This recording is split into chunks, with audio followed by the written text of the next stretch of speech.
ज़रूरत है young generation को पढ़ने की, उनमें किताब का शौक़ ख़त्म हो गया।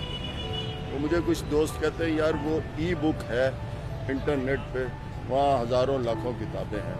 मैंने कहा ठीक है, ई बुक में है। मुझे ये बताओ कि कितने बच्चों ने ई बुक से इस्तेफादा किया है।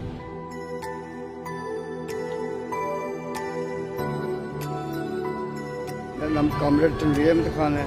मैं पिछले 45 साल से यहाँ आ रहा हूँ। हर मुआलिक से किताबें मिलती है और बड़ी आला किस्म की किताबें मिलती है जो मार्केट में नहीं मिलती। यहाँ तक कि असली से भी जो किताबें आती है वो भी यहाँ मिलती है। पता नहीं कहाँ से किताबें आती है और बहुत इल्मी और रसूली किताबें यहाँ से मिल जाती है।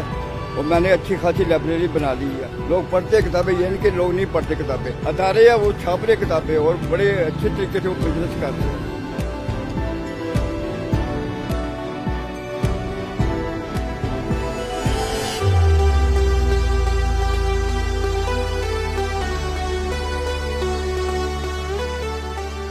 यहाँ 2-2 करोड़ रुपए का घर बना लेते हैं, एक कमरा नहीं रखते लाइब्रेरी के लिए।